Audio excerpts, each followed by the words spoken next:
오늘의 주요 경제 이슈를 전해드립니다. 첫 번째 뉴스입니다.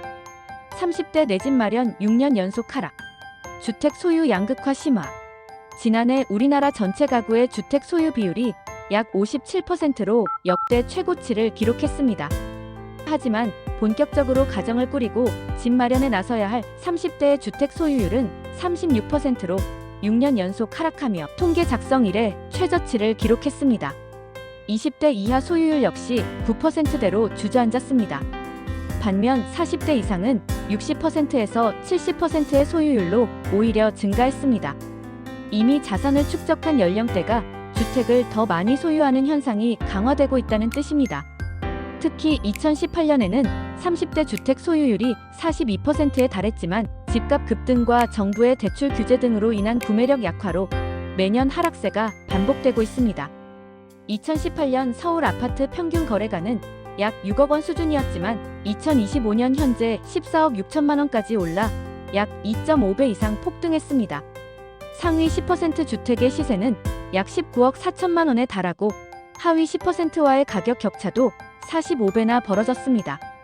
이러한 양극화는 30대나 청년층뿐 아니라 중산층 진입의 꿈조차 멀게 만들고 있습니다. 실제로 무주택자가 유주택자가 되는 전환은 81만 명, 반대로 유주택자가 무주택으로 떨어지는 이들은 36만 명이었습니다. 2025년 이후 정부가 추가적으로 대출 규제를 강화하고 서울을 중심으로 집값이 또 오르면서 올해 30대 소유율은 더욱 추락할 가능성이 높다는 우려도 나옵니다. 두 번째 뉴스입니다. 대출 규제 재강화. 서울 아파트값 연말 들어 다시 급등. 2025년 10월 이후 금융당국이 경기 과열을 이유로 주택담보대출, 전세대출 한도를 다시 축소한다고 밝혔습니다. 실제 서울 아파트 평균 매매가는 2023년 12억 5천만 원에서 2025년 14억 6천만 원까지 올랐으며 전문가들은 앞으로도 상승세가 이어질 것으로 내다봤습니다. 가장 큰 원인은 대출 조인다, 매물 잠긴다, 서울은 신고가 경신한다의 악순환 구조입니다. 실제로 거래량은 줄었으나 매도자 우위 시장이 고착되면서 실수요자, 특히 젊은 세대는 내 집 마련 기회를 잡기 점점 더 어려워지고 있습니다. 여기에 정부의 대출 규제가 실수요자까지 묶으면서 청년과 신혼부부, 1인 가구 중심의 내 집 마련 사다리가 무너지고 있다는 비판이 쏟아지고 있습니다. 세 번째 뉴스입니다. 부동산 자산 격차 재확 대상위 10%와 하위 10% 가격 격차 역대 최대치. 최근 부동산 관련 통계에 따르면 지난해 기준 공시가격 상위 10% 주택 평균 가격은 13억 4천만 원, 하위 10%는 3천만 원에 불과해 무려 45배 수준까지 격차가 벌어졌습니다. 이는 2023년의 격차 40배보다 더 크게 확대된 수치입니다.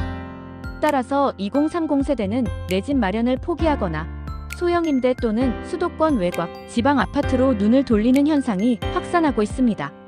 한편 중장년, 고령층의 다주택 비율은 해마다 증가해 자산 빈부 격차가 갈수록 심해지고 있습니다. 네 번째 뉴스입니다. 부동산 관련 추가 이슈 요약. 부동산 보유세, 변동 없다.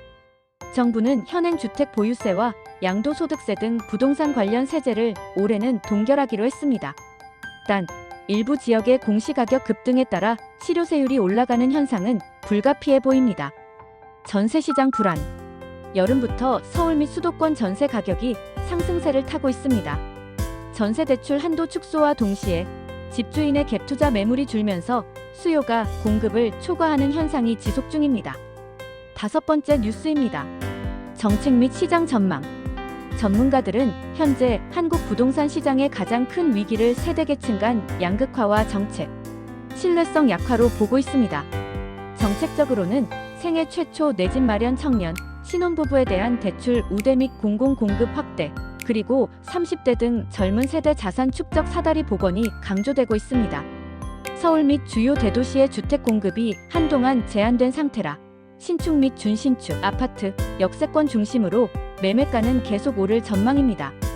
지금까지 최근 한국 부동산 시장의 주요 경제 뉴스와 그 흐름, 30대 이하 젊은 세대의 내 집 마련 문턱이 점점 더 높아지는 가운데 정부와 금융당국의 정책 변화가 실수요자에게 실질적인 도움이 될 수 있도록 근본적 대책 마련이 시급하겠습니다. 도움이 되셨다면 구독과 좋아요 부탁드립니다. 시청해주셔서 감사합니다.